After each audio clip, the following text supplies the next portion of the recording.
Hello, everyone. Thanks for tuning into this episode of the Creatives of Windsor Podcast. I'm your host, Anthony Sherdown, and today I'm sitting down with local painter, Katie Butler. Hi. Thanks for coming on. Thanks for having me. How's everything been going with your work lately? It's been good. I'm going through a bit of a busy period because I just had a show. The opening night was this past Friday in Toronto called Girl Dinner at Butler Gallery. And I love a theme, so I love to stick to a theme. And they told me about the theme around December, and I just decided, like, okay, I'm going to stop everything I'm doing and paint so I can have, like, a bunch of pieces that are all relevant to the theme. Yeah. So I was going, like, right until the deadline, and then they cut me off, and they were like, we need it now. So I wanted to ask you all. I have questions prepped for this whole thing, so I want to ask you about that stuff. So first off, you just inspired like a bunch of questions. So okay, cool. Firstly, how many paintings did you put in the show? It was a group show, and I put in 5 paintings. 2 of them were ones that I already had that I felt like were relevant enough to the theme. Yep. And then 3 I made once I got invited to do the show. How big were the ones that you made? The ones that were already made, I had one that was a bit tinier, like 18 by 24. So that's tiny. That's like for me, like kind of tiny, like medium, small. And then I had a big one that was like 36 by 48. So that's a big one. That's big.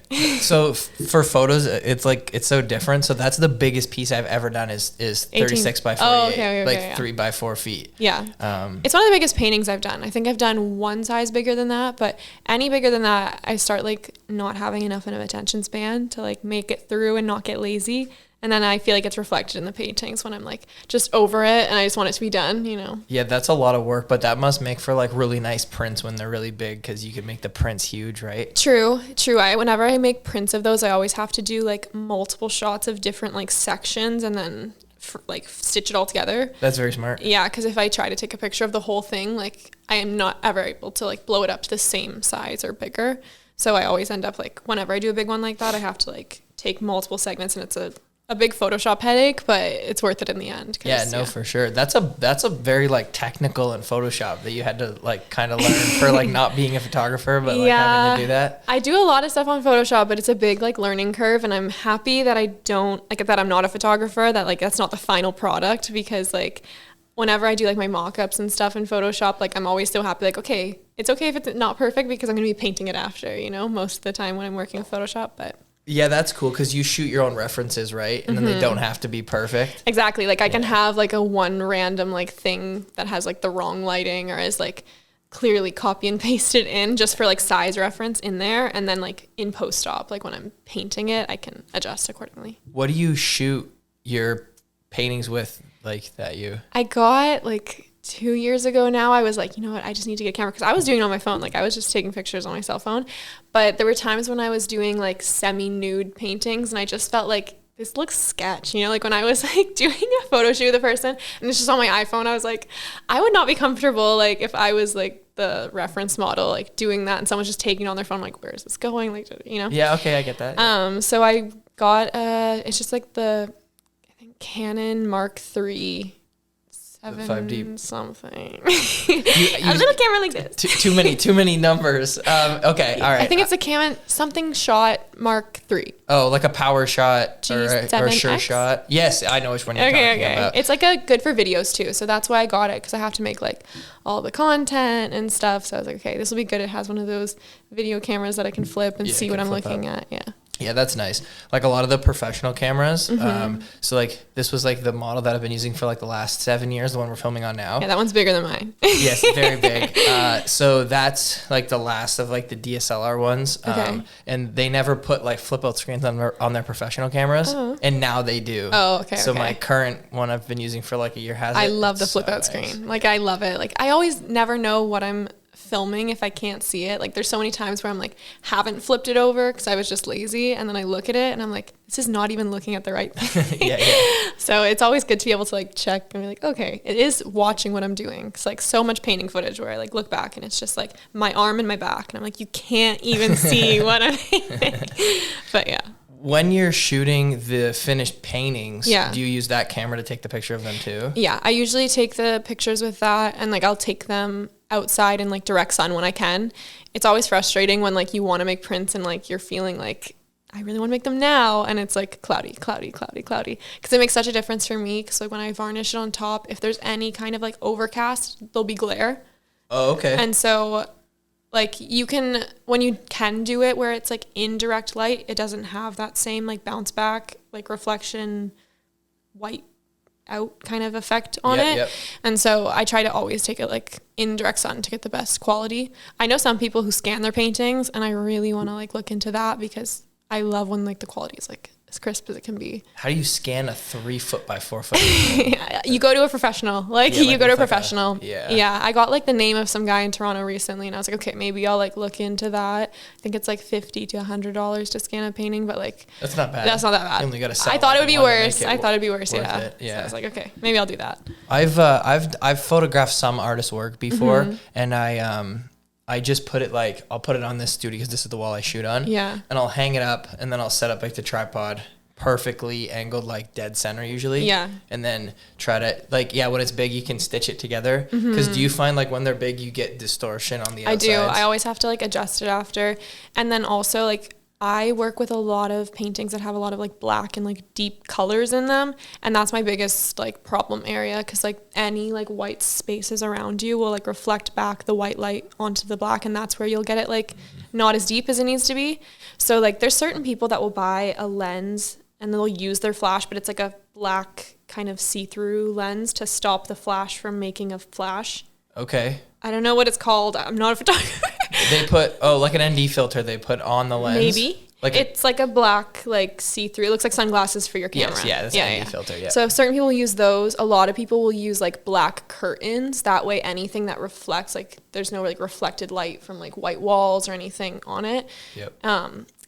When I was taking the photographs for the most recent prints that I did, I used one of my paintings that was already really dark and like blocked out like any reflected areas, and I was like, this is my black curtain right now. Yeah, that's smart. But yeah, it's definitely like a process, and I end up taking like a million photos and trying to pick out which one's the highest quality. That's you, man, painters, you guys have a lot of work to do. Like how long does it take you on average to paint like 24 by 30 or whatever, like that size? I would say on average, I usually would tell people like anywhere between like 60 to 80 hours, I would say, is like my average for my average size, like which I would say is like 24 by something usually. Yep. In the like standard canvas sizes. And that's probably like 60 to 80 hours. If it has multiple people, it like instantly is like boom, up the hours, because I always spend so much time on people's like faces and like trying to get the resemblance right. Yeah.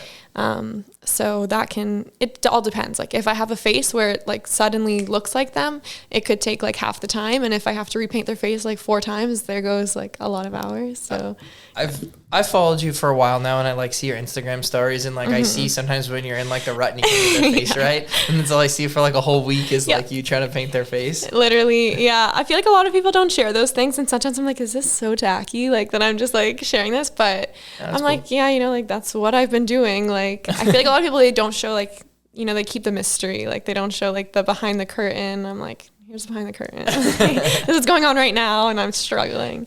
Is it hard? Like I know that you did a painting, I think it was of your dad, and he was like in it 4 times. You have to make each one the same as the other one. Is that harder? Yeah, and he kept coming upstairs and like peeking and being like, that doesn't look like me. I was like, this is so helpful, thank you. But yeah, he'd be like, that one looks weird, and I'd be like, that looks like you. That's what you look like. But yeah, it's definitely tough when I do that, because I did that one. I think has 3 of him in it, so it like I had to make all 3 of them look at least like the same person, so there was no like confusion from a viewer perspective. Yeah, for sure. And then I did another one where it was 8 faces in it that were all supposed to look the same, because I did with my yoga instructors that are identical twin sisters, and I had them do a painting together, and then I kind of like photoshopped it so it looked like all one person, but they were able to like interact and stuff, which was nice for shadows, and like it's hard to imagine like what is a hand gripping another part of the body gonna look like. Yeah. But with that one, I had 8 faces, and they were all in like such weird positions. Like one of them, they're like upside down and like all this stuff. The 8 faces, I had to make sure it looked like each other, which is frustrating because sometimes I'm not very good at this. Like if I take a reference photo and it looks like a certain person, I want it to look like that person, even if it was just a random reference person. Like the person's not relevant. It's not a commission for them. Technically, it doesn't need to look just like them. But like in my mind, I'm like, no, it needs to look just like them. But especially in those situations where you're painting multiple of the same person, like it has to look like the same person at least. Like sometimes I think that I'm like too anal retentive about like certain things of my work. Yeah. And I feel like through social media, I'm like, I think like other photographers, like they just put stuff out, but then I talk to other people and I think everybody's like that. Maybe. I definitely think there's a type, like there's some people, especially I feel like in painters too, like you have like the type of person who's like, it's all about the process. It's the journey, you know, like, and those types of painters I feel like are a little less, like maybe just like type B personality, like they're not as like anal retentive, where for me, like people always ask me like, does painting just calm you down? And I'm like, that's ridiculous. You know what I mean? Like calm me down. Like I almost just had a panic attack. Like what are you talking about? So I can get quite like hyper focused, which is nice because it's like that's kind of a type of calm, you know, like I'm really like in a flow state, like I'm focused and that feels good and fulfilling, but I wouldn't call it calm, you know, like I wouldn't call it peaceful necessarily. Sometimes I have to tell myself like you have to, like you don't have all the time in the world, like you just gotta like put this photo out. My mom is always like telling me like good is better than perfect, done is better than perfect, and I'm just like, no, perfect is better than that. But yeah, sometimes I'm able to like step away, but usually like I have trouble leaving like well enough alone and like really moving on and getting it done. I feel like the more time that goes by, like the older I get and the more I've been doing this, I'm better with just like stepping away, putting things out. Yeah, sometimes you have to. I think that it's gotten easier as I've taken on more projects that I want to do too. I think I'm just like excited enough by the project that I don't feel like I'm getting in as many ruts in general of like, oh, it's not right or I don't like it. Because I think like usually if I start with a picture, start with a concept that I like, in the end, I'm going to get it somewhere I like. Whereas like when I'm starting with something that I'm not sure about, it's really easy to like second guess myself and get caught up and feel like it doesn't look right. And maybe it was never going to look right because I just wasn't really in love with the beginning. Yeah, you know? Yeah. Do you find that like whenever you get like really into it, like you were saying, that like time goes by incredibly fast? So fast. Crazy, like it does not slow down time. Like people will be shocked when I say like, oh, I'll paint for like 6 hours, 8 hours at a time. Sometimes if I'm in like a rushed 10, 12 hours. And they're like, what on earth? How do you do that? And I'm like, it's because I put my paintbrush down and then 3 hours pass. It's like, they don't happen. So they don't count. Yeah. I've never experienced time going by as fast as I do when I'm like working on personal work. Yeah. Like, you know, 3 hours will literally go by like nothing. Even when I was putting together my most recent like mock-up reference photo on Photoshop and like having to edit a lot of like multiple photos and stuff that I didn't take pictures of and like source from the internet and like put it all together. Yeah. I was working on that and just finding like sourcing. I was like on National Geographic trying to like find a picture of a tiger because there's a tiger in it. And I needed like the right angle. And I literally was on the internet looking for the tiger in the right angle, I feel like for 6 hours. And I did not notice. Like I didn't notice at all. And then I was editing that like thing in Photoshop for like a whole day. Like I was on campus just to use the library and like was there all day and I just didn't even notice. Like you went to like the university to use their library? Yeah. No way. Well, all my siblings go, so it's like yeah. I'm just gonna come and work on my stuff during the day. Yeah. That's cool.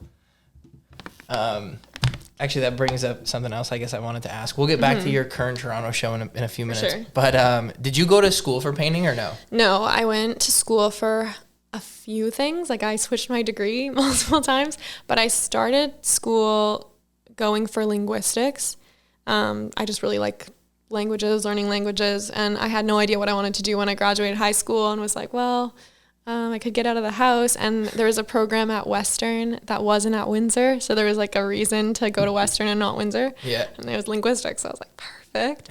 And so I started in linguistics, and then as I went on, I didn't love the profs that were like in that program. It's a really small program too, so it was like, oh, I'm gonna be stuck with the same profs like over and over again. Yeah. And so I wasn't like super hooked on it, and I was thinking maybe like speech language pathology, one of those kind of things.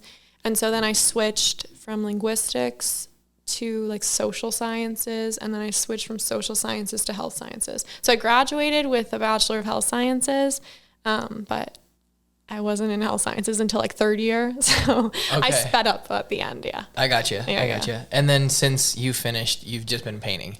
Yeah. Yeah. So once I graduated, I was like, what do I do now? And I didn't want to move back home. I'm back home now, but I didn't want to move back home at the time. I was like, no, I want to stay out of like the house and stuff. And so I moved to Toronto because I feel like that's just what people do. You know, you go one step to London and then you're like, well, now what? Toronto. Yeah. So I moved to Toronto, and I didn't really have much of a plan beyond like, okay, here's a great place to kind of get involved with like the art scene. There's like stuff happening, there's events to go to, and that I needed to get a part-time job. And so then I was looking for a part-time job that was really close to where I lived because I hate to commute.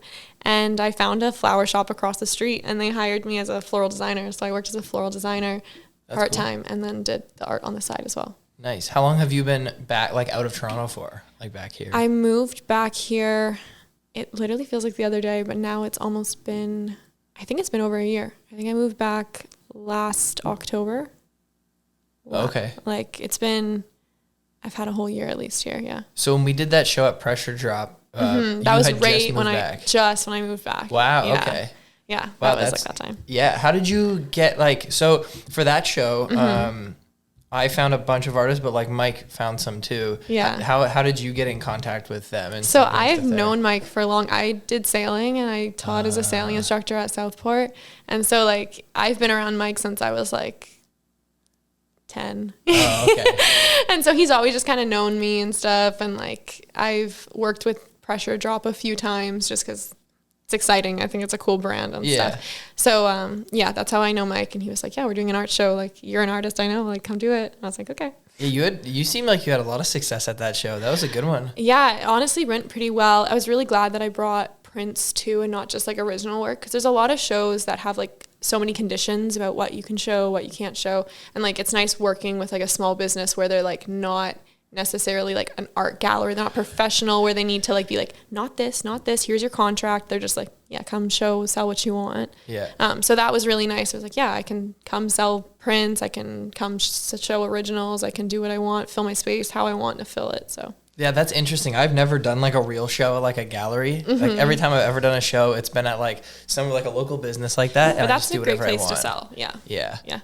I don't know. It's cool. You can just do it like whatever your like vision was, and you don't have to worry about anything. But yeah, and sometimes there's room for that in like other like more formal spaces. Like sometimes if you approach someone like, hey, I want to do this, I want to like make it my own, there's room for that. But then on other times, especially when you're in like a group setting, there's a lot of like regulations, or like they want to have a curatorial like influence on it. So like they want to choose where to hang your stuff. Like I'm very used to like doing a show where you just drop it off and like you show up the day of and you're not sure like how it got hung, where it got hung, what it's next to, kind of thing. Yep. And it's like that's their curatorial like influence there. Like that's their part that they want to include. I think that stuff's nice too. Like for the like I'm working on a new book right now, and I'm like doing the curating and like the layout. Yeah. And I'm finally at the point, I actually start like, instead of like going through all the photos and like picking which ones are in the book, I just start like throwing ones in that I really like and that I know are going to be in there.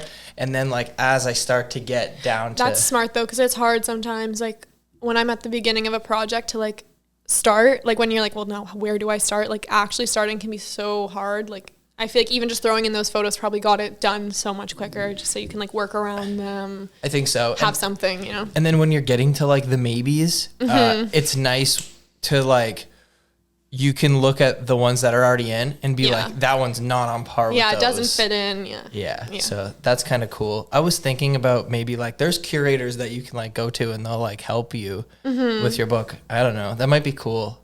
Or it might be like crushing. You never know what kind of feedback you're gonna get when you welcome feedback. That's the thing. Like if you're like, hey, I want your like take on this, and they're like, oh, I hate it, then you're like, oh, I wish I never asked you, you know? So there's definitely like, it's hit or miss. I feel the same way about even asking my friends for things. Like I'm like, what do you think of this? And they're like, oh, not really my thing. I'm like, oh, I was so excited and I wanted you to be excited about it. Yeah. So you know, you have to like take that risk if you're gonna like ask other people. It's interesting to see like how other people view your work. Mm-hmm. Like, I feel like my book is like finally laid out, and mm-hmm. I showed my wife for the first time. I was like, look, and I'm explaining like the stories, like these photos are together, like not based like, okay, like these ones are together based on like their color tones, but like these ones are together because of like, look at this story. Cute. And then she would be like, but like, and she was like kind of like putting in like her own little things, and I was like, oh, that's even better, you know? Yeah. So, yeah. No, it is nice. I love when you get reception and when people like get what you were trying to say. Like I had at the last show is at a really good reception, but sometimes you get a positive comment and it still doesn't hit because it's like, well, that's not what I meant though. Like certain people like come up to me and see a painting that I've made and they're like, I love this. I really connected with this. I feel like this describes social anxiety perfectly. And I'm like, that's really nice. It has nothing to do with social anxiety. And so it's nice when like I had a girl come up to me at the last show and she's like, so I have a theory. And I was like, tell me your theory. And she like walked through like what she thought the painting was about. And I was like, that's literally it. Like, that's it. Oh, she got it? Yeah. And so cool. I was so excited. I was like, cause I don't like release necessarily like long statements explaining it. And like, they don't write much at the galleries. They just put like the title and then the piece up. So I'm like, oh, that's so nice that like I feel like someone hit the mark, you know, like they're not all gonna hit the mark, but like when you have enough people that like you're like, okay, you are my target audience, like you get it. I love that feeling. That's super cool. How long is your stuff up in Toronto for? It's up until March 30th. Oh, so 2 months. Yeah, so it's a pretty good length of time to like people to go see and check it out, and then it's on consignment with the gallery for 6 months. So if it'll be like on their website available for sale until like June something. So do they keep like all the stuff there for those 6 months so they can sell it? People have asked me. I have no idea. I'm not sure. I'm either gonna have to go pick it up on the 30th. But they have a lot of storage space. Like part of their gallery is like a huge storage, like archival section of all like their collection that they like interchange when they're not showing things. So I would think just for like ease and like they have it now on the contract consignment, they probably don't want it being like moved more than necessary. I feel like they'll probably hold it onto it until June, but I'm not positive. Do you do like limited runs of your paintings? Like, or like of prints? Well, I guess with the paintings, you can only sell it once. Yeah. So do you ever not sell them, I guess? There's certain ones. So I have like for the last 3 years, I've been kind of working on the side towards a solo show I want to do, like a themed exhibition that I really want to make happen. Yeah. But it just doesn't like have any like end location or confirmation. It's just like, okay, it's so weird to be working at something that you're like, this will happen, but how, I'm not sure. Yeah. With those things, like certain people have asked me, like, because I'll post as I'm painting them because I'm like, well, I want to have things to post, so I'll just post what I'm doing. I just won't say what it's for. And with those, sometimes people will be like, oh, can I buy this right now? And I'm like, no, you can't, because it's for a show that might happen, will happen in the future that you don't know about. So that's always tough when you have like reception for it in the moment and you're like, but it's for something. And so I have a lot of paintings right now that are for a show that like just isn't existent at the moment, but will. Well, see, there's something that's totally different. Like as a photographer, like you can just print them whenever you want. Exactly. Yeah. The things actually that make the difference is the frame.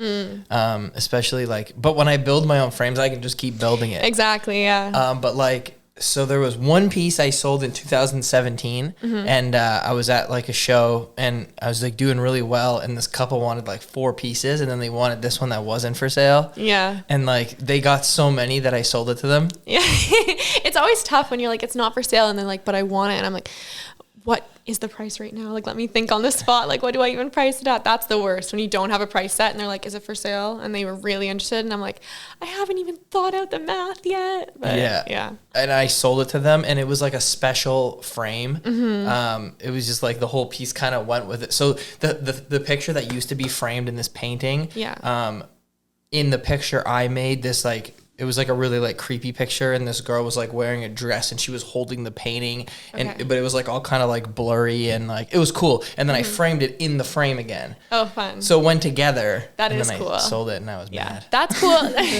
Well, you should be happy you sold it. Yeah. But no, that's cool for like that kind of limited edition thing. Like I could see how that one, like, okay, like the frame is what's making it limited edition. Yeah, not the prints. Yeah, but that's what's nice about being able to print things. Like I had one that I made of like a bunch of hands, kind of like, it was at the show with Pressure Drop, the one of that. And that one, is one of the ones for the show that will happen in the future sometime. And I got such positive reception for it on TikTok when I posted it at the time that I was like, so many people want prints. Like I could do prints, but I was like, but I just don't like the idea of showing it or like presenting it away from like its collection, because I want it to like be with that group of paintings. But I did for that one, like a limited edition print. So I just like did 10 of each size of print and like was like, that's it. Like that's all the prints that are going to exist until it's shown. And then maybe I'll make prints after it like gets shown. Yeah, that's cool. Yeah. I know there's like a lot of like big famous photographers that are like real, and they you're real too. You're right here. And they'll do like actual like limited editions with like gallery stamps and signs. Yeah. And like when I've spoken to people working at galleries and stuff, even in the most recent gallery, like they were advising me that like, you know, you really should be doing limited edition prints. Like, but there's something about, for me, like I understand the need to appeal to an audience that wants that level of exclusivity or like wants something a little bit more special. And I get like something feeling special and you wanting it. But at the same time, it's like, I do not really ascribe fully to like the idea of like exclusivity makes it more valuable, or like not having your art be accessible is like the way to go. It's like, I don't really feel great about that as someone who can't access most art. Yeah. I'm like, I don't really want to do that. You know, like I want to have products that like, maybe it makes me seem a little bit more tacky or a little less like, I don't know, posh and like art speaky and like, you know, of in it and knowing about it. But I'm like, at the same time, like I am just like a small business owner, you know, like I'm a small business owner and an artist, but like also just someone who wants to like sell retail products, you know? So I understand the appeal of the limited edition print, and I understand the appeal of like making something a higher monetary value and selling less for more and all that. But at the same time, like I like being able to sell for what would be a competitive price and like an accessible price for most like young people who I feel like are going to relate to my paintings because they're like where I'm at. Yeah, no, 100%. Yeah, like I've had some people say like, is this the only one you're going to sell of this? It's like, no. Like unless you want to pay me like $100,000 or something, like I'm not going to do that, you know? Yeah, I've had people do the same thing, and I'll respect that with like commissions and stuff. Like if they're commissioning a painting and it's like specific to them, it's like custom or whatever. And they tell me like, hey, I don't want any prints of this made. I'm like, fair enough, whatever. But whenever like someone will commission me for something that's not super personal, that's like, yes, this is your painting, I always put like a clause in the contract, like, hey, I'm going to make prints of this. Like, this is my copyright. This is like my intellectual property if I want to make recreations. 'Cause it's like, if this is just a painting I've made with my friends posing for it, like, I'll make prints of that respectfully. Yeah, I'm doing whatever I want. You can use it, like if you want to like buy it for like whatever you need it for, or whatever. Like you can buy it and do it and use it for that and everything. But I would never like give up the rights for me to do whatever I want with them. Yeah, because that's a tough spot to put yourself in. Because like, what if tomorrow some like big name approached you and was like, hey, I want a print of this, or I want to do something with this, or I want a brand deal with you and like print this on something, and you like had already signed off for one sale that the rights to it forever, and it's like, well, there goes that, you know? Yeah. So you have to think that way of like, well, what's possible, like what could happen, even if you don't feel like it will happen. Like you want to retain the rights to it in case of those circumstances 100%. And to give yourself that freedom. Yeah. And I just feel like the original is special because it's the original, you know, like there's only going to, for paintings, there's only going to be one original, and like that makes it cool, you know? Yeah. And like I don't need to like hype up necessarily like the originals being like the one and only and no recreations exist. I'm like, yeah, recreations exist, but that's a whole different market. It's a whole different tier. It's a whole different product. This is the only original still, you know? Yeah, no, that's true. I feel like photography back in the day when there was like film and there was like just printing from negatives and stuff like that, there was kind of more of like that exclusivity to it. Yeah, that makes sense. That there's not so much of anymore. But people still do, like, I just watched somebody, like a video of somebody, like, sell his work in those, like, in numbered formats, and they're all, like, stamped. And I do like writing the numbers, I'm not going to lie to you. Like, writing the little, like, 1 out of 10, I'm like, ooh. That is cool. So I do like that. I love to do, I have certain ones that I do through drop shipping, and then other ones that I print myself and, like, have myself and send it out myself. it's a lot more time consuming. So like it is nice to work with drop shipping, and it's more affordable for like a product to do it that way. Yep. But I do love when I get to do a limited edition print where I get to like sign it and like see it and like have it and all that stuff. Cause like it's cool to get like a proof or whatever, but it's nice to like be like, yeah, I wrapped up every single one that I sent out, and like it feels a bit more personal. So yeah, 100%. Yeah, like with my books is like I'll like sign them all, and like that's cool. Yeah, I might have to ask you about like where you made those books and stuff, because there's a few like painting series that I want to like get made into like a coffee table type book. So there's the first book I ever did, which was like the first one I ever did. So it was like at that point I didn't know if I was like if I was gonna do any more or whatever. Yeah. And it was like a big and like important and like really personal project to me, and it was like half photos and words too. Like I wrote in it as well. Nice. And I didn't care at all to make any money from it, and I just like I had some books from this one printer out west, and I like really liked the quality of it. It was amazing, and it was on uncoated paper. So like, you know, like that's nice, like the matte paper. Yeah, I love that. Like you could like write on it, you know. I really like that. With like a Sharpie or something. Yeah, because that's how all like my fine art prints are always on that kind of paper. Oh, cool. Yeah. Yeah. So I did it on that one. Most photo books are on like a matte finish, coated or like a glossy finish. So this and I actually messaged like one of these like really famous photographers who were like really big on Instagram, who printed from there. And I was like, where'd you get your book printed? And he got back to me like right away. That's so like, nice when they answer. I always get like, wow. Yeah. You know who actually, off topic for a second, but who just answered me recently was, did you ever watch My Name is Earl? My Name is Earl. The TV show with Jason Lee. Do you know who Jason Lee is? He's in Alvin and the Chipmunks. Can you show me? Yeah. Sorry, I'm so bad with names and faces. If I see the face, I probably will know. My Name is Earl sounds so familiar. It was a TV show for a while, this guy. Okay, yes. Have you seen him before? Yeah. He's in like Alvin and the Chipmunks and stuff. Okay, yes. Yeah. So he's like a very famous actor, but before that he was he's famous because he's a skateboarder. Okay. Then he got like really big as an actor. Yeah. And then he started shooting photos after being on set, which also kind of goes with like being a skateboarder. And then for like the last versatile man, like what the heck? Yeah, and he's like great at everything. He's like one of like the OG skateboarders.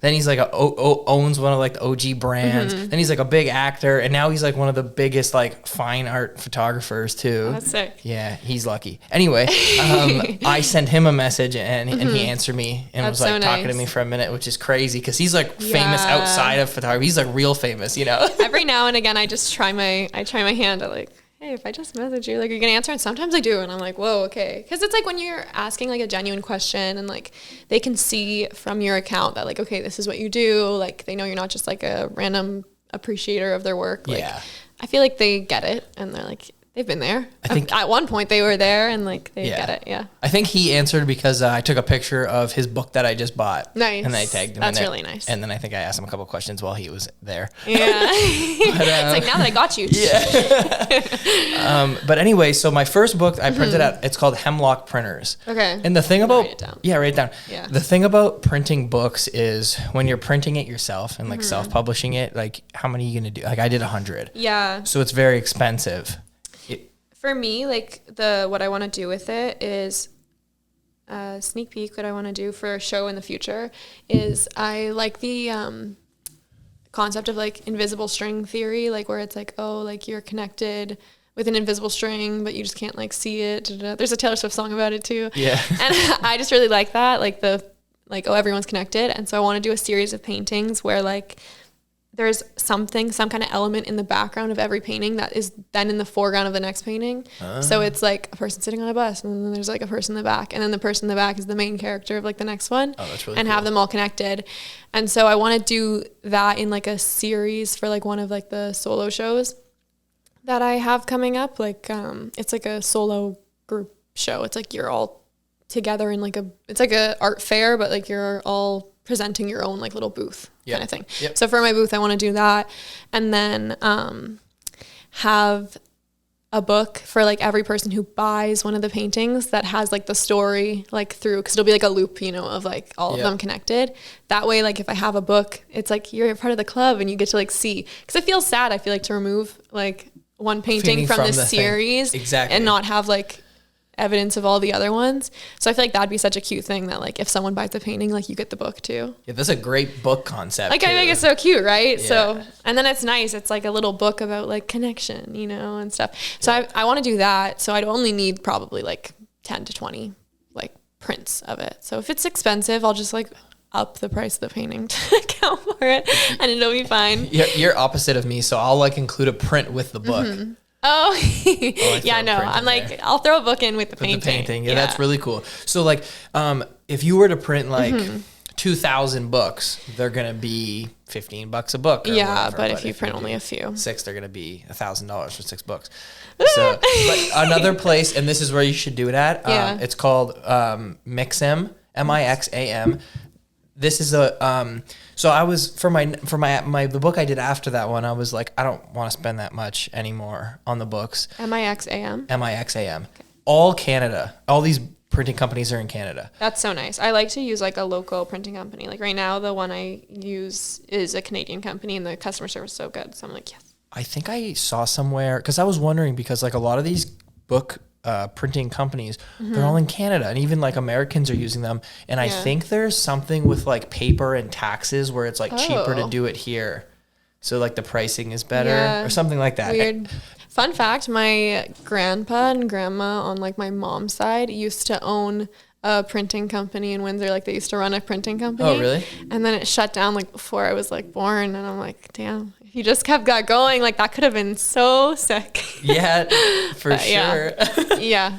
The one I just sent you, their prices are like very, very good, even if you only want to do 20. Okay. And the quality is like almost comparable to the other place. Okay, perfect. I was very surprised. Yeah, sometimes it surprises me, like when I do check out the more like affordable, accessible option, I'm like expecting it to be so much like lesser quality, and then I'm like, wait, this one's probably marked way up, because like this is like the same ballpark. Yeah, like you never know like which ones are like charging more because they need to, or just charging more because they can. Because they can, yeah. So they'll always send you proofs too. So like both of these companies, and they would usually just like knock up, like if the proof was $80, and then when I order the big batch, they'll like take like $50 off the price or something like that.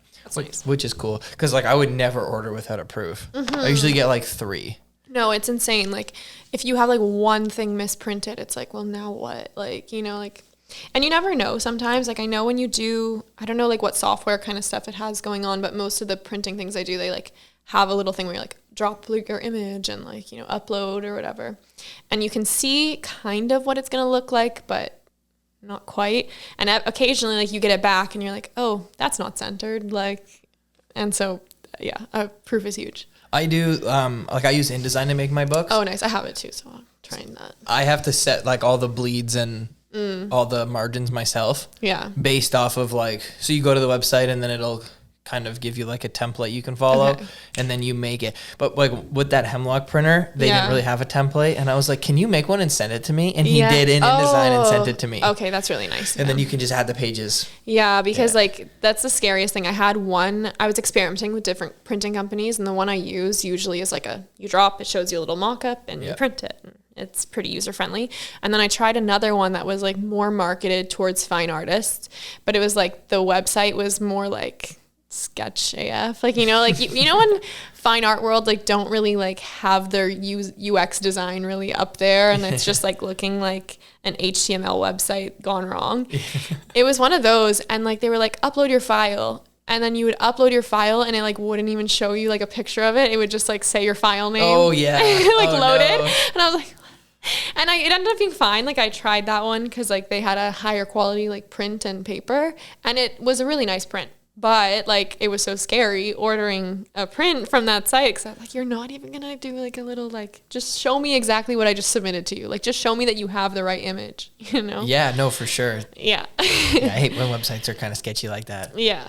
The drop shipping, that's when they buy it and then you just get a % and then somewhere else like sends it to them and everything. That's where like customers will go on my website, and if it's in like the collection that I have for drop shipping, then they purchase it, and I have to like just request fulfillment from the printing company.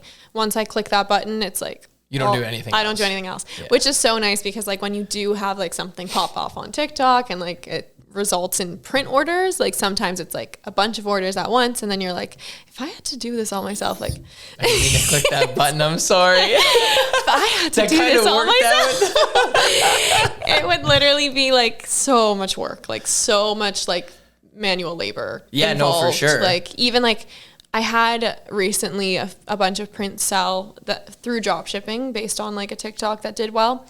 And then while people were on my website, a few people ordered like other products that were outside of the drop shipping thing. And like even just like dealing with like 7 of those, I was like, God, this is so tough when I'm like used to the drop shipping, like the ease of just clicking like request fulfillment, you know? I was like, oh my God, this is a lot of work. Like, I have to drive to the post office. What the heck? There's like, so the way I deliver like all my galleries for my clients is like they can all see it in one thing, but then there's a store attached to it. So when they order like prints or albums and stuff, it's the same thing. But I have it set up where like if I don't answer the email to fulfill it, it just automatically does it in 24 hours. That's nice. Yeah. So like why would I not okay it? Yeah. Anyway, like it doesn't even make sense. I had it, there was like an option that I could set it up to do automatic fulfillment, or you could do it to like, you have to approve the fulfillment. And I just set it to approve fulfillment just because, first of all, sometimes people put the wrong address and then they email like noticing like 10 hours later, like, oh my God, I messed it up. And I'm like, okay, like let me do it at the end of the day and just give you like a little grace period to like fix that stuff before I'm like paid for it to be printed, you know, and now it's messed up. But also I just like feel like when you're selling prints and stuff and when you are having any kind of like success with it, I just want to like take it in because like there's so many times where like you don't sell anything for like long chunks of time and you're like, damn, okay, like it is what it is. But when you are having sales, it's like, no, I just want to be able to like at least take in every sale and be like, wow, another sale, you know, like just to get the dopamine for myself. Like, it's fulfilling for me. How old were you when you started painting? I have always kind of been like an arts and crafts girl from like childhood because my mom did painting and like her mom does painting, her brother does painting. So on my mom's side, there's like a lot of people who do art. So I was always like encouraged and I always did like little projects. But then I think like once I got into high school, I would say like I identified as like an artsy person, you know, like I was like in the art class, like, yeah, this is my spot, you know? And then I would say I started doing like some paintings on the side for myself outside of like homework assignments in high school. Like still like art class was enough to keep me pretty preoccupied where I was like, no, I got to focus on getting these marks, you know? Yeah.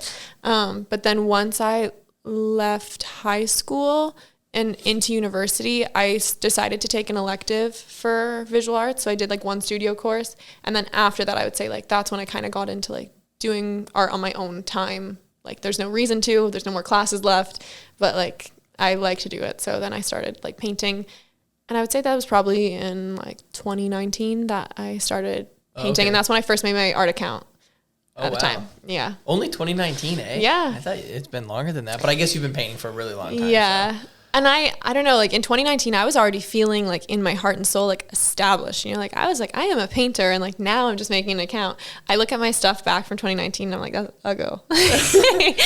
Yeah. But I feel like if you don't hate your past stuff, you're not improving enough, you know? I hate my current stuff even. Exactly. You should. No, but like in general, one should, you know, like I feel like if you're not liking everything you make better than the last one, it's probably not a good sign because I don't know. I feel that way. I feel like there's a handful of things that like some reason I actually like it for like a few years. Like I continuously like it and like that's always cool. That is nice. But you never, because like some rare, things, but it's nice. Yeah. So like most things I don't like at all. And then some things I like right away and then start to not like it. But some stick around. I would say most of them I'm like really hype about it. As I'm doing it, like I'm like, yeah, this is the best thing I've ever made. I like it. Like I'm really taking compliments well about it. And then I sit on it for like a month and I'm like, that's why I'm like, things need to sell immediately. They need to sell immediately because I can't market them past a certain point, you know, like it gets to a certain point and I just feel inauthentic, like marketing it as like a saleable thing when it's not like objectively bad. Like it's nice. I get why someone would want to buy it. But once I pass a certain point, I'm like, you don't want this. You don't want this. No, 100%. I feel you. last week, my wife was telling me, she's like, why don't you put just for some reasons, she was like, why don't you do your book next year? And I was like, no, because I won't like it next year. Yeah. And then I won't put it out. And like, I put a lot of work into this and like, I do want to put it out, but if I sit on it too long, I won't put it out. Yeah. And like I don't know if it was a TikTok or a video, something. And like someone was talking about how like creative ideas have shelf life. And like, if you don't do it, you either won't do it or someone else will do it. And it's like, if you have any creative idea, like you need to act on it or it's going to die. And I was like, no, you're right. Like, you're really right. Do you have like a big list of ideas that you never get to? I do. And some of them I'm excited enough or I've invested enough time into like the thought of it or the prep for it that I'm able to like hold on to it. And other ones, if I haven't done that, they go to the graveyard, you know? So like with this show that doesn't exist but will exist, I've done, I think, probably 12 paintings for it. Okay. And the fact that I've done so many paintings for it, I'm like, okay, it exists. It basically exists enough that like I've acted on it enough that like even if it's taking this long, it doesn't feel like as taxing mentally. But then there's other ones that I'm like, oh yeah, I have this idea to do. And then if I just don't do it, I'm like, yeah, that's dead. It's dead now. Like Winsdale, you know? Yeah. Sometimes I'll like go through that idea list, but like usually nothing ever comes to fruition from that idea list. I'm pretty impulsive too. Like I'm not very good at, what do you call it? Moderation, like just getting an idea and being like, okay, I'll get to that when the time is right. It's usually like, if I have an idea, I'm like, okay, no, I need to do this now because I have to. And then I'll have to do it right away. So like, even like I just got asked to do a group show in March that I have to make a new piece for. And they're like, okay, yeah, we want it done by February 29th. And I was like, okay. I have a piece, though, right now that I want to do. And I'm like, so I have to do 2 by then. And my mom was like, you could just, like, stop what you're doing and do this one because you have a deadline. I was like, but then I won't like the other one. Like, I need to do this one. And then I'll do the other one. Yeah. So now I'm like, okay, I have 2 to do. I only make, like, my personal work usually while I'm traveling. Okay. So if I'm inspired to go somewhere, I have to buy the plane ticket right immediately. away. Yeah. Because you'll think about it too hard. And then it's like, I don't know. For me, like, if I have something that I'm excited about, like, I might overthink it. You know, like, I might be like, oh, but, like, it's expensive. Or, oh, I don't know. Or, like, I'm kind of busy, like, for trips, for example. Yeah. Like, you'll talk yourself out of things that you were excited about if you don't just, like, have already some kind of monetary commitment where you're like, I'm stuck. I have to. I gotta go now. And now I can just plan forward. Yeah. My strategy for doing stuff like that is I'll usually like come out in the evening, like back out here to work, and I'll start like, I'll be like, I'm gonna do research for this trip that I kind of want to do. Yeah. But I'll like pour a beer. Get a little crazy. And then I'll have like a beer or 2, and then I'll always buy the plane ticket. Smart. And then there's nothing I can do about it because I already bought the plane ticket. Yeah, like, that's my past self's issue. And then usually like the trip is like, I don't know, anywhere from like 6 to 12 weeks away. So usually that inspiration will die out before the trip comes, but the second I get there, it comes right back. So I'm all good. That's nice. Yeah. For sure. Is paint and stuff, is it really expensive or is it not too bad? It depends. I'm trying to like maybe put on my 2024 bucket list to switch to some oils this year. But right now I've only ever done acrylic. And acrylic, it's like, it doesn't last as long, but it's not as expensive up front. So with oil paints, you can buy like 1 tube and that shit will last for long. But the 1 tube might cost like $60 to $100. Like, it can be expensive for oil paint. Whereas like my paints, like I'll buy 1 tube for like $20, but I might finish a tube in like a month, you know, like, so it feels less expensive, but in reality, I don't know if it is. But I'm always like trying to do a deal, you know, like I'm always like looking for canvas deals, buying things when they're on sale. But some people don't like to sacrifice at all on quality, which I totally get, but I love a little deal. Yeah. Do you ever take like a canvas that's already been like used and paint over it white and then go again? Yes. I've done that a few times. Sometimes it's like a little therapeutic. It's nice to paint over something old that you just don't like anymore. And like, I meant somebody else's, but yeah, I guess your own too. Yeah. Why not? I guess I'm probably more comfortable painting over like something that I don't like that I did than like painting over someone else's. So I feel a little guilty painting over someone else's. I even mean just like a home sense, like bullshit canvas. Okay. That's like whatever. Yeah. That's honestly maybe a hack because they sell those things for so cheap that it gives people the wrong idea about what art costs. Yes.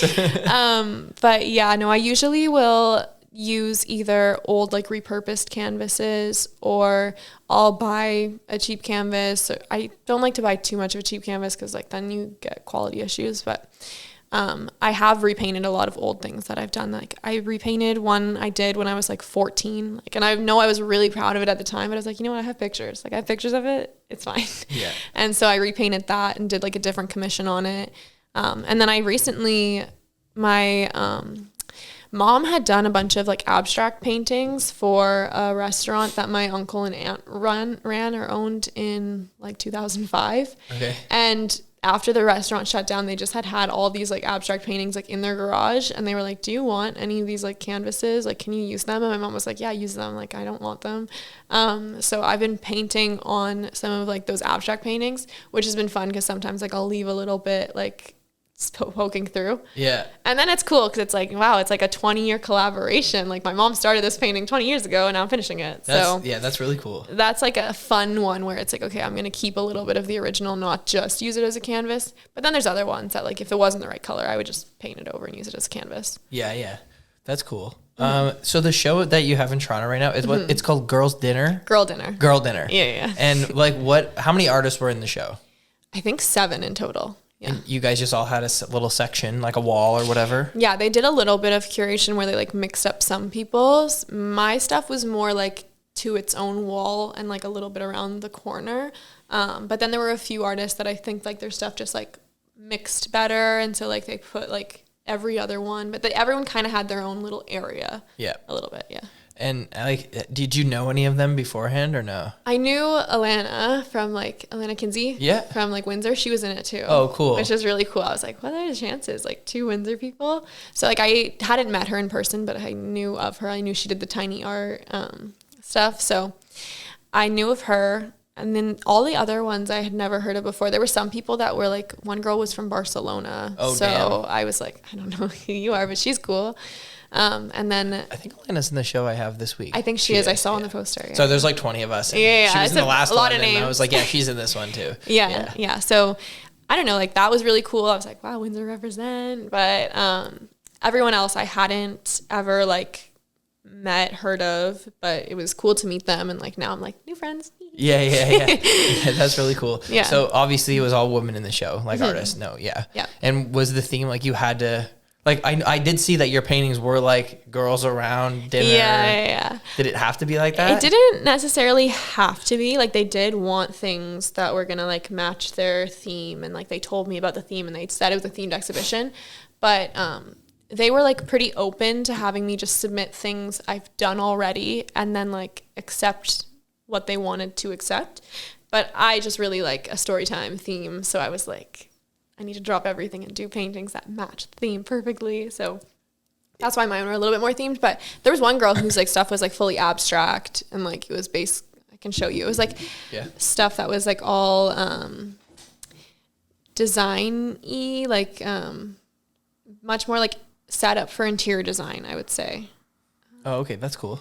Her name's Alicia. She's the girl from Barcelona.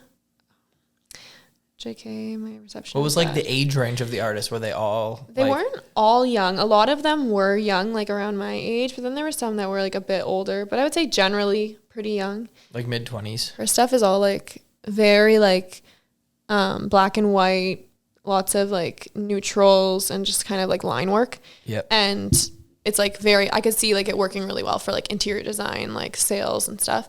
But it wasn't necessarily clearly on the theme of Girl Dinner. You know what I mean? Yeah. Because like certain styles don't really lend themselves to that. And there was another girl who did like textile art, and her stuff was also like just like woven stuff, but it wasn't like anything that was representative or like very on theme. But part of the theme, which was like clever on their part that they like kind of worked in, is that they were like, Girl Dinner is like an amalgamation of like random shit on your plate, like that you put together. And they're like, we wanted to curate it in a similar way that it's like all these different like feminine like artists just like mashed kind of together. That's cool.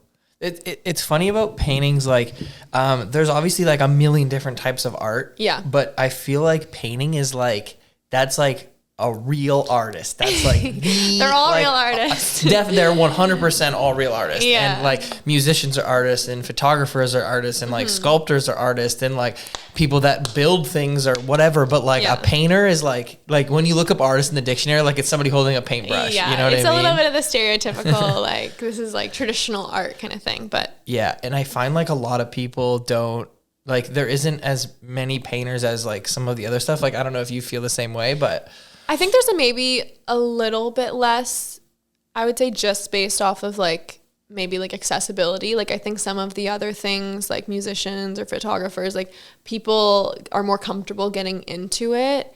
Whereas like I think painting too. Not necessarily, but like painting I think like is one of those things that like isn't necessarily like your average hobby, you know? Yeah. Whereas like people can get into photography in a hobby sense and like want to capture their life and like realize, oh, I'm actually really good at capturing my life and I want to try to capture my life in a really more cinematic way, and then like keep diving into it, and then suddenly like I'm actually great at this, and like then I'm going to make it professional. Yeah. Whereas like painting, I don't think like someone necessarily just like for example, like on our phones, like we can take a picture of something and be like, oh, that looks nice. And like get into composition and be like, I want to take a picture of it this way. And then it's like a gateway drug into photography. Whereas like painting, it's like, I guess you could go on like a sip and paint date and be like, oh, maybe I should try this out. But it's like less of a thing I think you just stumble upon. For sure. Because everybody like already has their phone and they're taking pictures. Yeah. I find that to be great at anything is the exact same amount of work. Doesn't matter what it is. I agree. But the entry level, like, no, like you can't just paint something, but you can definitely go take a picture. It's going to be terrible, but you can kind of do it. I think there's so much like help in terms of like the quality of photo based on like the quality of camera you have, that like you could take a high quality photo and people who aren't like big into art or big into composition or big into photography could be like, that's a great photo because it's a great quality photo. Yeah. Whereas like with painting, it's a little bit trickier because there's no like amazing paintbrush that's gonna like really do the thing for you. Even like with music, like to be a great like guitarist, drummer, singer is the exact same amount of work, but like it's easier to sing than it is to play guitar. Exactly. So if you're like gifted with like vocals, like, and you just have good pitch, like there's maybe less like training from the beginning. The entry, to like, just like the entry process into it, I guess. I feel like drawing is hard.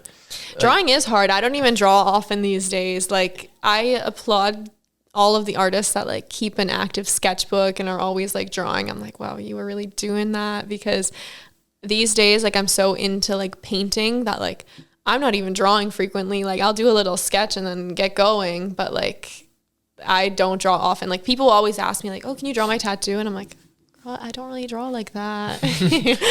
Like I'm not a drawer. I feel like painting is like I don't like, correct me if I'm wrong, but like is it a lot more work with like the colors and the tones over like drawing would be? Drawing, I would say it depends on how you do it, because there's certain people that do it differently, but there's a lot more on like contour and line work where I don't really have any of that in my paintings. Just the style of painting I do, I don't have any kind of like hard outlines happening. So all of my stuff is more shade color matching and like getting the right shapes and colors, and not so much the right like lines.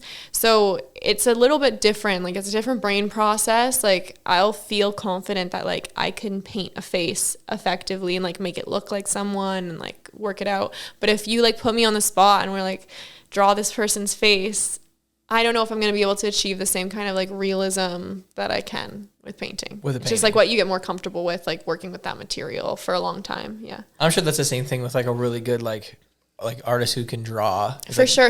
Have you seen some of like the color pencil people out here?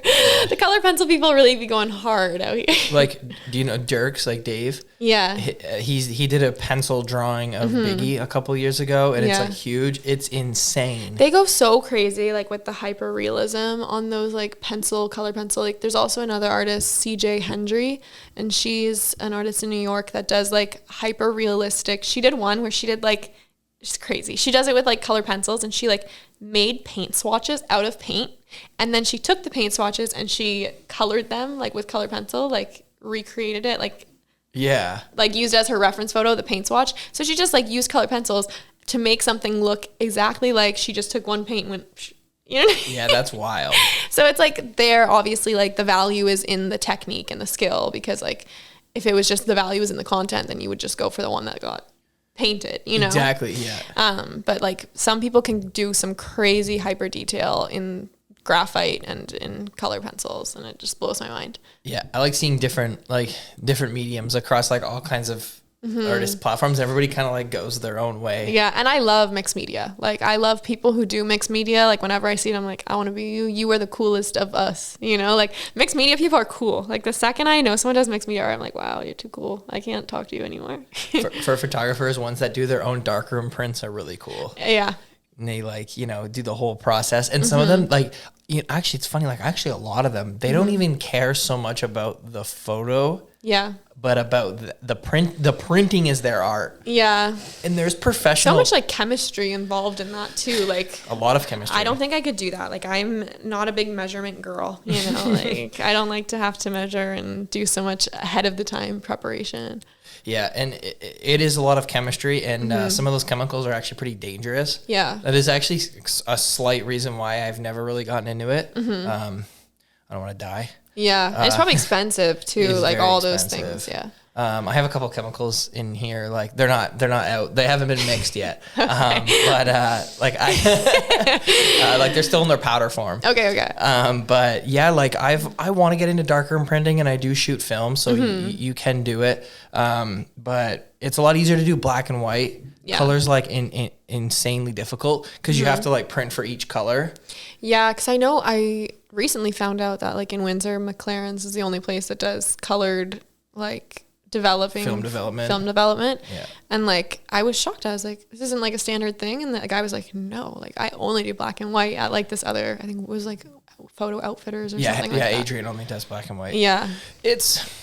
They have technology. So the difference is when you're developing the chemicals, not even printing, just like developing the film, is black and white, your chemicals are at room temperature. Okay. And at color, they have to be a specific degrees. That's so crazy. But they have this new instrument. I'll show you before Technology. you leave. I have it in that box over there. Okay, cool. So it sits in... It's like a thermometer, and it sits in, so you get like a bucket of water, and it holds your chemical bottles, but it heats up the water and keeps the water at the temperature you set it to. Okay. So your like chemicals are always at like, I think it's like 90 degrees or That's whatever. Just so much to think about. You know what I mean? Like, and then people who like do all that to like properly develop it, and then they're on top of that choosing to like make adjustments to like add a certain effect or like warp the photo, or you know what I mean? Like the people who do all these like post-op like, that's crazy. You essentially have to do it twice because you develop all the film. Okay. And then when you print it, you're just taking one of those and reflecting it onto the print and then developing that piece of paper. Okay. So you're really doing it like a million times in a row. That is a process.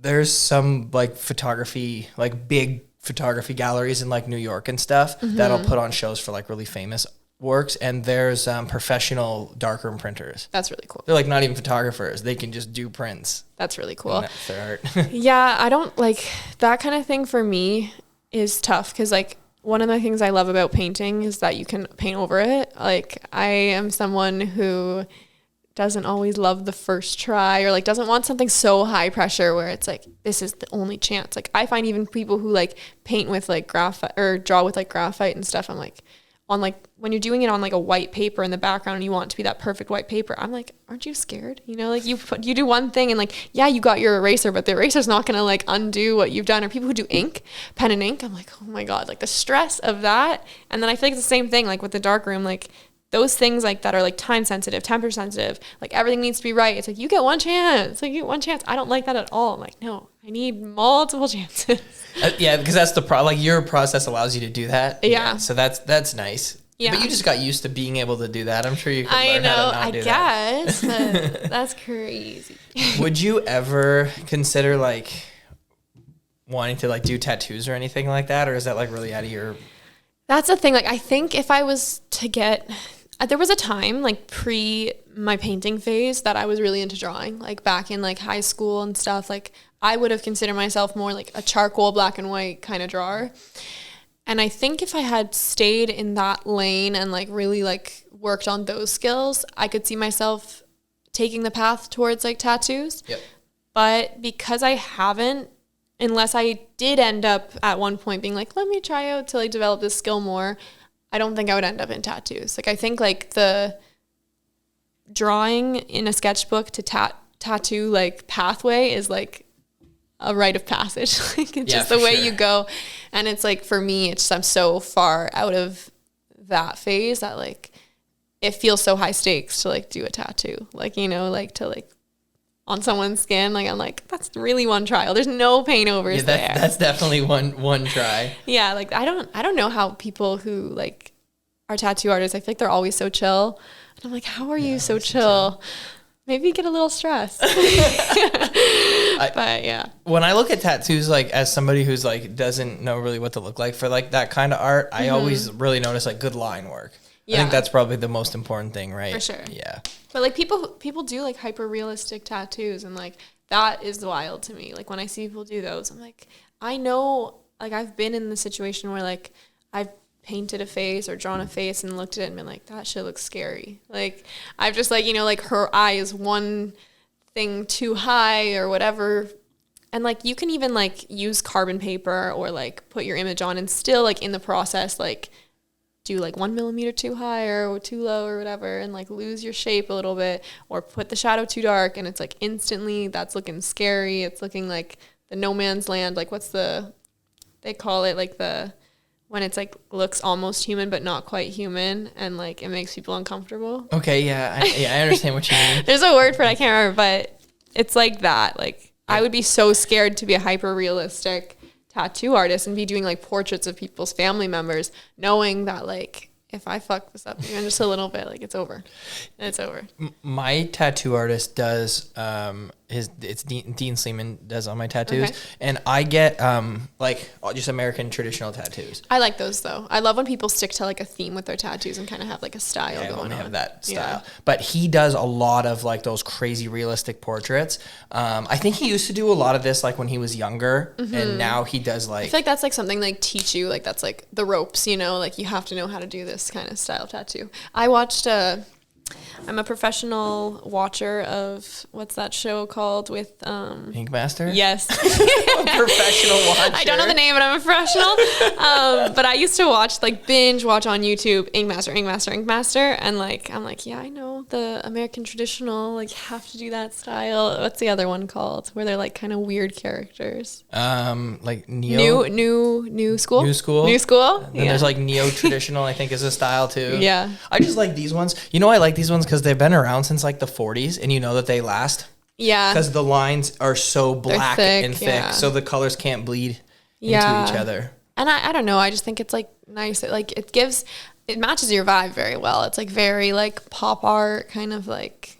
I like it. Yeah. You can kind of do anything. It's funny because like I'll ask Dean when he's doing these, like obviously like he'll say like these ones are like pretty easy to do, but like obviously you still have to be great to do them well. Yeah. But like he has some portraits on his Instagram. Like if people want to go look at like Dean Seaman's Instagram, he did a tattoo of like Albert Einstein's face, and like that's a recognizable person. It has to look just like insane. I'm like, dude, how do you do that? Yeah. Have you seen the ones where it's like a tattoo, but it's of they make it look like a cross stitch, or they make it look like embroidery? Oh no, I haven't, but that sounds cool. No, it looks so realistic, but it almost like gives me like a little bit of like creepy crawlies because it like looks like something's like stitched into your skin. Do you have any tattoos? I have one like here. It's only one? Yeah. Wow. I know. I'll probably get more. I just like got it at a time where like I didn't have much money. Still in that time. So I was just like I want to get one. I was like, I'll feel cooler if I have one. They're expensive. But I was like, do I feel like to spend another like $200-$300 immediately? No, not really. Yeah, they are expensive. But yeah, it's on my list. Like I need to get one. There's one I want to get because like I told you, my Nona did art as well. And she used to be a illustrator, like for hire illustrator. She did like a lot of stuff like pre-printing, you know, like when it was more expensive to like get stuff digitally designed and printed, like she would draw out for what they would print in the newspaper. Yeah. Or like she did like a whole like fish hook manual, like product drawings and stuff. Wow. And I did like figure skating when I was younger, and she did one for a figure skating like textbook. She like illustrated all of their like how to do jumps kind of thing. No way. So there's like one little illustration, and it's like of a girl, like a little figure skater girl doing like a jump. And it's like her in like all the positions, like doing the jump. And I kind of want to get that. Like, well, yeah, because if you figure skated and it was drawn by her. Yeah, like that's kind of cute. So that's like on my list. I'm like, yeah, I want to get that eventually. I need to get one soon, but honestly, like I'm always doing things where like I can't get it done. So like, for example, like I'm going on a trip. Yeah. I'm surfing, can't go in the water for like yeah, it definitely is an inconvenience. Or even like donating blood. Like I like to donate blood, and I'm like, I can't donate blood for like a year or something. It's something like 6 months to a year or something, like after you get any kind of like needle piercing tattoo. Yeah, it's a long time. Yeah, so if you're constantly like getting tattoos, it's like there goes your opportunity to donate blood. And like in the summer, like I'm always outside. You can't go in the sun for like a month. Yeah. So like I have these sleeves. Yeah. I got a tattoo before I went on a trip, and like Dean always gets mad at me if I'm like doing stuff like right after I get it, because like it's gonna ruin it. Yeah. So I bought sun sleeves. It's like they're so dumb looking, but like I wore it every time I was in the sun because like you can't put sunscreen on a fresh tattoo. Oh, you can't? Like it was like fresh still. Okay, well, I'm sure you can, but like it had like the second vitamin E and like cleaning stuff on it. Like you got to clean it all day long. Yeah. So like I couldn't have sunscreen on it. Yeah, that's smart though. Like it's like the little kids that wear swim shirts. Yeah. I try to take care of them. Like I do try to put a lot of sunscreen on my arms, like to make sure they don't fade. I always like, now that I have just this one, like especially because it's like a kind of daintier line work one, I get scared of like, oh, like the sun's gonna break it down and then it's gonna get kind of blurry. Yeah. So like I do, like when I'll go outside, I'm pretty good about sunscreen in general, because like, I don't know, when you work as a sailing instructor, you learn to put on sunscreen. Yeah, for sure. But in general, like I'll leave the house and like put sunscreen on my face and be like, just a tattoo. Like just a tattoo, yeah. I used to do that too, but like now I have sleeves, so I just got to do my whole arm anyway. Fair enough. Have you? I've given myself a stick and poke tattoo. Would you ever do that? Okay, so I told you I have one tattoo, but there was one night, and I wasn't drunk or anything. Like I was fully just on some shit, like life, not anything else. Yeah. And my friends at the time, it was back in university. And they were like, really like, Katie, you're good at art. Like, you should give us stick and poke tattoos. And I was just like, oh, I don't know. Like, but they all were really down. And like, they all were like, I swear, if I hate it, I won't even tell you. Like, it's fine. Like, I won't be mad. Like, just do it. So I was like, okay, fine. So I I started off by doing like a smiley face on my one friend's ankle. And she's like, perfect. Like, if you can do this, you could do anything. I was like, okay. And then I did like all my roommates except for one. She's probably the smartest one, but I did all my roommates, gave them like a little stick and poke tattoo. Like it was always like little tiny things. Yeah. And then the guys who lived next door were like, oh, can we get to? And I was like, okay. So then you did this all in one night? Yeah. They take a long time to do, don't they? They were all like really tiny things. Okay. So it didn't take long. And like the quality of them, maybe like it should have taken longer. But I like did like a number for like this one guy, and then I did like a little beer bottle on this other guy's leg. And then I was honestly like, I knew I didn't want one. And I was doing all of theirs, but I was having so much fun like doing them. And then I just ran out of people to do. So I was like, let me just do one for fun. But I had like no ideas, no like pre-thought.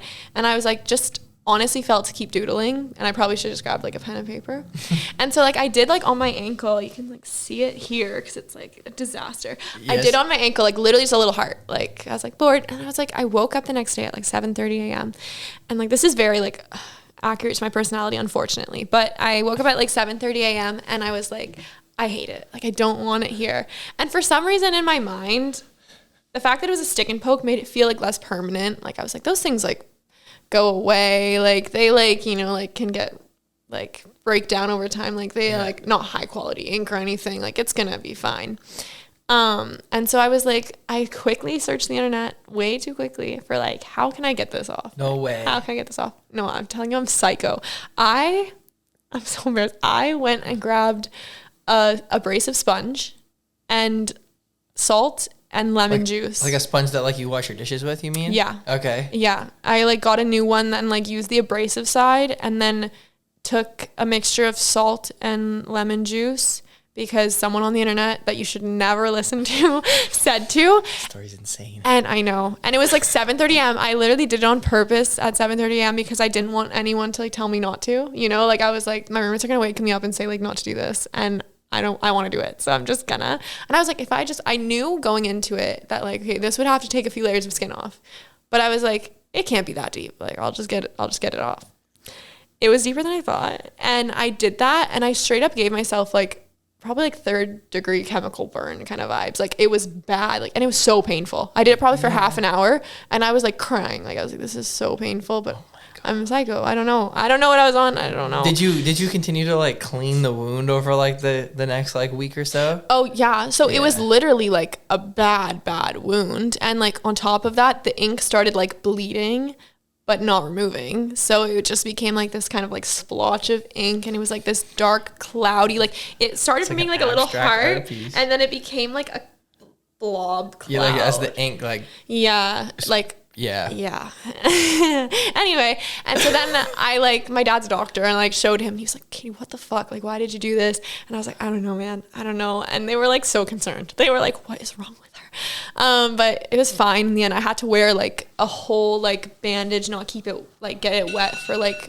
That's to switch the battery in the camera, but we're okay. We can keep going. But yeah, I had to like wear a huge like bandage thing for like months. Like I was like not able to get it wet, like having to like nurse this wound that I created. Oh my god. Yeah, I was like, damn. And some of the ink is still there because you just showed me. Yeah, and it's like the skin there is fucked. Like it will never be the same. Like it's kind of shiny. Yeah. And like weird. Like it's like just a bad scar now. How old were you when you did this? It's not that young.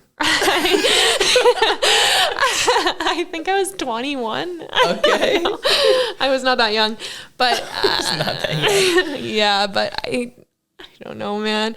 Like I just was feeling like I could get it gone. Like I don't know. I think if I had just woken up, like slept in like a few hours, like someone, if even just one person was like, I don't think that will work, I would have been like, oh, you're right, it won't work. But I just like got my mind like in it, and I was like, I can do it. And then I did it. And now, yeah, that's my tattoo that I don't even count as a tattoo because it's like, yeah, of course. That's like my ink wound. You know what I mean? It's got a good story.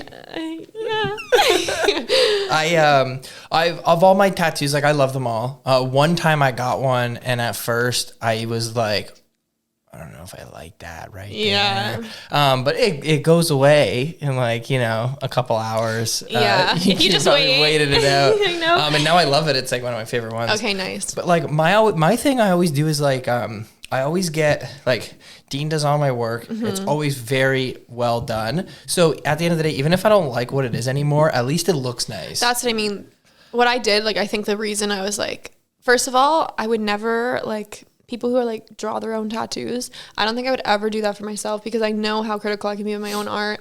And then on top of that, this wasn't even like something I'd put forethought into or like tried to get something I liked. It was just like an in the moment thing. And that was like the worst option because like I know how I am and I should have known how I am. So yeah, I would only ever do like, I appreciate when people ask me to draw their tattoos. Like it's a compliment. Oh, for sure. But, I would never get anything I drew tattooed because what if I hate it next week? And then I won't feel like that's rude, like I won't feel like if someone else drew my tattoo and I hated it next week, I'd be like, well, they drew it and it's really good. But if it's me, I might be like, that's a piece of shit. Like, and then it's on me. So I can't do that. I need to like go with an artist I trust that's outside of myself. Yeah, no, for sure. Yeah. I gave myself a peace sign on my knee. Yeah. When I was like 18 or 19. Mm-hmm. Is it good though? It's still like pretty solid. Okay. It's just a circle with a peace sign. And I thought it would be. Oh, I thought you meant this for a second. I was like, that's kind of tough. No, like the circle with the lines. Got you. It was pretty easy to do. Yeah. It actually took longer than I thought. Because all the poking, right, like takes forever. And I didn't realize when I started doing them just how close you have to poke and how many times you'd have to poke, or else it looks like pointillism. Like it looks like you can see the space. You like feel like a little pop. Yeah, it's honestly more painful than I expected it to be too. For some reason, I was like, this is not going to be that serious. Like, it's going to feel like a little scratch. It does not. Yeah, it hurts a bit, yeah. It hurts. It hurts like the needle. It's been like almost 10 years since I did mine, but I did it on my knee, and I've been planning to do like another one or two, and I've just never came up with the idea. I think the older I get, I forget about it. Yeah. Me and my wife should like do like a little one night or something. Yeah. My friend Selena, I don't know if you know Selena Charterisky, she does the stick and poke tattoos. Yeah. And she posted for like Valentine's Day a little like what are they flash. Yeah. And like she had one that I was like, oh, like I'm a little traumatized by stick and poke tattoos because of this event, but like if she did it, I might have her do it, because like she has one that's like a little heart that just says no inside. That's cool. I'm like, that's just so like cute, like no. Yeah, her work's really good. Yeah. She was interested in being in this show coming up. She's cool. Not, but like maybe the next one. I told her to like. Yeah. I think she wanted more time, but like put like just like frame a flash little piece, right? Yeah, it's good for like even just advertising, like for like future clients and stuff. Yeah, for sure. Yeah. She's always doing like cool stuff like that. Yeah. So I wanted to, do you want to, I'm pretty much like good with my questions. Okay, cool. Do you want to tell like everybody like where they can like find all your stuff and things like that? Okay. Almost all my socials are katiebutler.art. And then also my website is katiebutler.art. So for any originals, prints, shopping purposes, you can go to my website. For any like checking out what I'm up to, you can go to my socials on Instagram or TikTok. And then right now my work is available to be seen at a Botso Gallery, which is in Toronto. If you're in Toronto, it's in the Fashion District. And then if you are interested in purchasing any of the work that I have available through the show, you can find it on a Botso website or a Botso Gallery's website. So it's all there. That's where you can see and find me. Well, thanks a lot for coming on. Thank you for having me. It was a good chat. Yeah, thanks. All right. Thanks for coming on. Yeah, thanks. That was nice. It feels weird talking without the mic in front of you. I know. I feel like I sound so different now.